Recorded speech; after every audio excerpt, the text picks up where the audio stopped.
तब जनक जी ने कहा कि गुरुदेव मुझे ठीक प्रकार से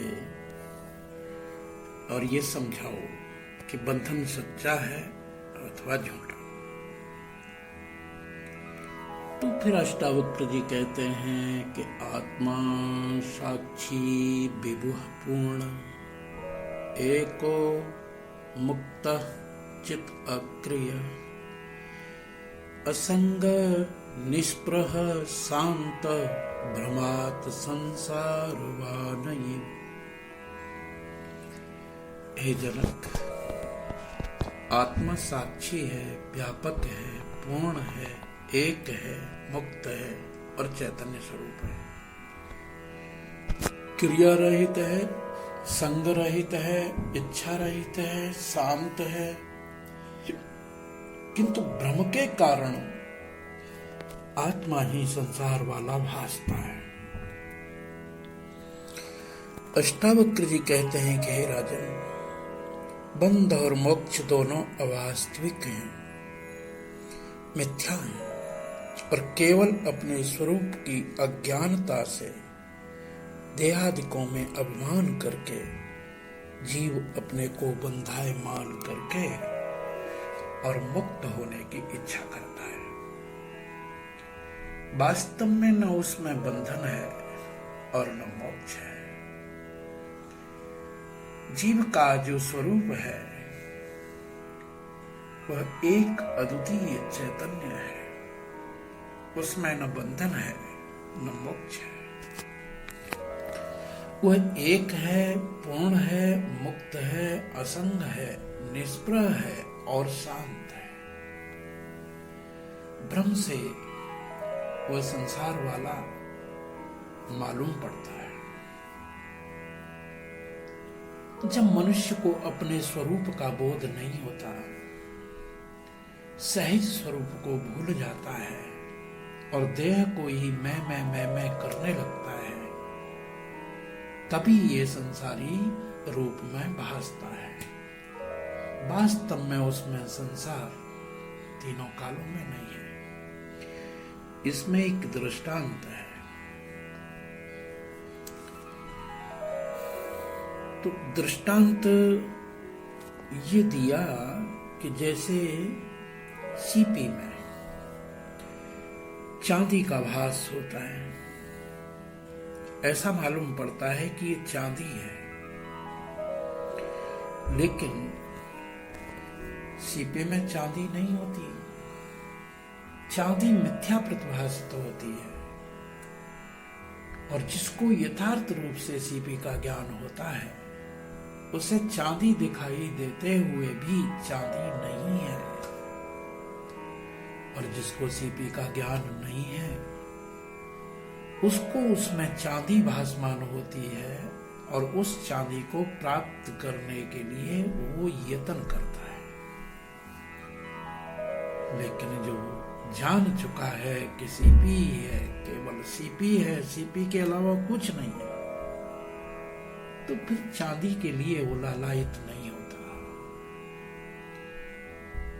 अष्टावक्र जी कहते हैं, हे राजन, न्यायिक लोग जो आत्मा का वास्तविक बंध और मोक्ष मानते हैं, उनका मानना ठीक नहीं है,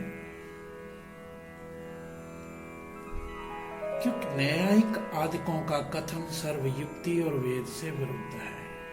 यदि आत्मा को वास्तविक बंधन होता तब उसकी निवृत्ति कदापि न होती और साधन भी सब व्यर्थ हो जाते, पर ऐसा तो नहीं है, क्योंकि वेद उसकी निवृत्ति को लिखता है और आत्मा वास्तव में संसारी नहीं है, क्योंकि इसमें 10 हेतु दिखाते हैं। वो कौन कौन से हेतु हैं? वो यही हेतु दिखाए कि साक्षी आत्मा साक्षी विभु पूर्ण एक मुक्त चित अक्रिय असंग निष्प्रह शांत। अब देखो, इन 10 हेतुओं के द्वारा आत्मा का स्वरूप समझाते हैं। नंबर 1, आत्मा अहंकार आदिकों का भी साक्षी है, पर वो करता नहीं है। नंबर 2, आत्मा विभु अर्थात सबका अधिष्ठान है। नंबर 3, आत्मा एक है अर्थात सजातीय और विजातीय स्वगत भेद से रहित है। नंबर 4, आत्मा मुक्त है अर्थात माया और माया के कार्य देहादिकों से भी रहित है। नंबर 5, आत्मा चित्त है अर्थात चैतन्य स्वरूप है, ज्ञान स्वरूप है। आत्मा अक्रिय है अर्थात चेष्टा से रहित है, क्योंकि परिच्छिन्न में चेष्टा अर्थात क्रिया होती है, व्यापक में नहीं होती। नंबर 7, आत्मा असंग है अर्थात संपूर्ण बंधनों से रहित है। नंबर 8, आत्मा निष्प्रह है अर्थात विषयों की अभिलाषा से भी रहित है। नंबर 9, आत्मा शांत है अर्थात प्रवृत्ति और निवृत्ति देहादिक अंतःकरण के धर्मों से रहित है। नंबर 10, आत्मा केवल ब्रह्म के कारण संसार वाला भासित होता है। इन 10 हेतुओं से आत्मा वास्तव में संसारी हो ही नहीं सकता। श्रुति कहती है असंगो अयम ही पुरुष, यह आत्मा असंग है। श्रीमद् भगवत गीता में न जायते मृते वा कदाचित, ये वेद में भी निरूपण हुआ, गीता में भी निरूपण हुआ कि आत्मा वास्तव में न जन्म लेता है और न ही मरता है, ये तो अजर और अमर है। यह गीता भाष्य और अनेक श्रुति वाक्य भी आत्मा की असंगता में प्रमाण है। इसी से न्यायिक आदि मिथ्यावादी सिद्ध होते हैं। मैं परिच्छिन्न हूँ, मेरे ये देहादिक हैं, मैं सुखी हूँ, मैं दुखी हूँ, इस तरह के जो अंतःकरण के धर्मों का अध्यास करके आत्मा में जीवों ने मान रखा है, हे जनक, उस अध्यास रूपी भ्रम की निवृत्ति तो एक बार असंग आत्मा के उपदेश करने से नहीं होती है। इसी पर व्यास भगवान ने ब्रह्म सूत्र में कहा कि आवृत्ति रस कृत उपदेशा, अर्थात ज्ञान की स्थिति के लिए श्रवण मनन आदिकों की आवृत्ति पुनः पुनः करनी चाहिए, क्योंकि उद्दालक ऋषि ने अपने पुत्र के प्रति 9 बार तत्त्वमसि महावाक्य का उपदेश किया है। ये छांदोग्य उपनिषद में प्रकरण आता है। तो बारंबार श्रवण आदिकों के करने से चित्त की वृत्ति विजातीय भाव का त्याग करके सजातीय भाव वाली होकर आत्माकार हो जाती है। इसीलिए जनक जी को ये अष्टावक्र जी पुनः पुनः आत्मा का ही उपदेश करते हैं कि आत्मा नित्य है, आत्मा शाश्वत है, आत्मा असंग है, आत्मा निर्लेप है, आत्मा सजातीय विजातीय सुगत भेद से विनिर्मुक्त है और वो तेरा स्वरूप है। कूटस्थं बोधम अद्वैतम आत्मानं परिभावय, आभास अहम भ्रमं मुक्ता भावं बाह्यं अथ अंतरम। मैं आभास रूप अहंकारी जीव हूँ, ऐसे भ्रम को और बाहर भीतर भाव को छोड़ करके हे जनक, तो कूटस्थ बोध रूप अद्वैत आत्मा को विचार कर। अष्टावक्र जी कहते हैं, हे जनक, मैं आभास हूँ, मैं अहंकार हूँ, इस भ्रम का त्याग करके और जो बाहर के पदार्थों में ममता हो रही है कि ये मेरा शरीर है, मेरे ये कान नाक आदिक हैं, ये इंद्रियां मेरी हैं, इन सब में अहम और मम भावना का त्याग करके और अंतर में अंतःकरण के धर्म जो सुख दुख आदिक हैं, उनमें जो तुझको अहम भावना होती है, उसका त्याग करके आत्मा को अकर्ता, कूटस्थ, असंग, ज्ञान स्वरूप, अद्वैत और व्यापक निश्चय करे।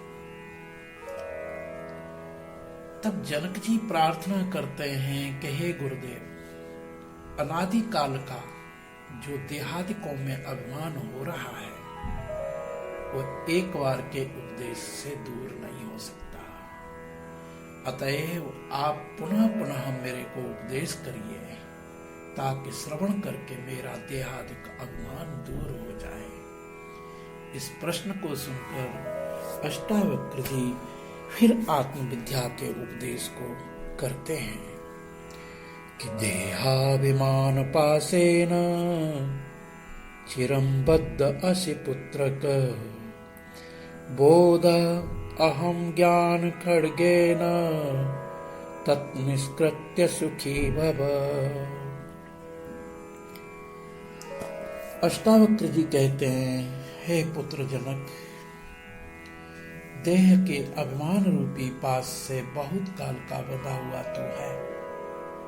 मैं बोध स्वरूप हूं। ऐसे ज्ञान रूपी तलवार से उस रस्सी को काट करके तू सुखी हो जा। हे जनक, देहो अहम, मैं देह हूं। इस प्रकार के अभिमान से तू चिरकाल से बंधायमान हो रहा है, अर्थात अपने को संसार बंधन में डाल रहा है। अब तू आत्मज्ञान रूपी तलवार से उस रस्सी का छेदन करके मैं ज्ञान स्वरूप हूं, नित्य मुक्त हूं, ऐसा निश्चय करके तू सुखी हो जा, क्योंकि तेरे में बंधन 3 काल में नहीं है। जनक जी फिर पूछते हैं कि हे गुरुदेव, पतंजलि के मतानुयायी चित्त वृत्ति के निरोध रूप योग को ही बंध की निवृत्ति का हेतु मानते हैं, सो उनका मानना ठीक है या नहीं? तब अष्टावक्र जी ने कहा कि निसंगो निष्क्रियोऽसि त्वं स्वप्रकाशो निरंजन, अयमेव हि ते बंध समाधिमनुतिष्ठति समाधिमनुतिष्ठसि। हे राजन, तू संग रहित, क्रिया रहित, स्वयं प्रकाश रूप है। तू निर्दोष है, यही तेरा बंधन है, जो कि तू ऐसा होकर के भी फिर समाधि का अनुष्ठान करता है। अष्टावक्र जी कहते हैं, हे जनक, तू निसंग है, अर्थात सबके संबंध से तू रहित है और क्रिया से भी तू रहित है। संबंध से रहित, क्रिया से रहित आत्मा की प्राप्ति के लिए जो समाधि का अनुष्ठान करना है, उसी का नाम बंधन है। जो स्वप्रकाश आत्मा का ध्यान जड़ वृत्ति का निरोध करके करता है, उससे बढ़कर और कोई बंधन नहीं हो सकता, ना उससे बढ़कर के कोई अज्ञान हो सकता है। आत्मा के स्वरूप ज्ञान से भिन्न जितने मुक्ति के उपाय कहे गए हैं, हे राजन, वे सब बंधन के ही कारण हैं। अब अष्टावक्र जी जनक जी की विपरीत बुद्धि को दूर करने के निमित्त उपदेश करते हैं। ये प्रमाणगत संशय और प्रमेयगत संशय की तो निवृत्ति हो गई। अब विपरीत भावना का निवारण करने के लिए अष्टावक्र जी जनक को उपदेश करते हैं। त्वया व्याप्तम इदं विश्वम त्वयि प्रोक्तम यथार्थतः, शुद्ध बुद्ध स्वरूपः त्वं आगम क्षुद्र चित्तताम्। यह संसार तुझ में व्याप्त है, तुझी में पिरोया है। तू परमार्थ से शुद्ध चैतन्य स्वरूप है। इसलिए हे जनक, तू विपरीत चित्त वृत्ति को मत प्राप्त हो। अष्टावक्र जी कहते हैं, हे जनक, जैसे सोने में कंकड़ आदि व्याप्त है और मृतिका में जैसे घट आदि व्याप्त होते हैं, वैसे ही यह सारा जगत तुझ चेतन में व्याप्त है। और जैसे माला के सूत में दाने सब पिरोए हुए रहते हैं, वैसे ही सारा जगत तेरे चेतन रूप धागे में पिरोया हुआ है। जैसे मिथ्या रजत सुक्ति की सत्ता करके सत्यवत प्रतीत होती है, वास्तव में वह सत्य नहीं है, वैसे ही चेतन की सत्ता से जगत सत्य की तरह प्रतीत होता है। वास्तव में जगत सत्य नहीं है, जगत की अपनी सत्ता कुछ भी नहीं है, किंतु तेरे संकल्प से ये जगत उत्पन्न हुआ है और तेरे संकल्प के निवृत्त होने से यह जगत भी निवृत्त हो जाएगा। तू अपने शुद्ध स्वरूप में स्थित हो जा और क्षुद्रता को प्राप्त मत हो। ये जनक जी को अष्टावक्र जी ने बहुत ही सुंदर उपदेश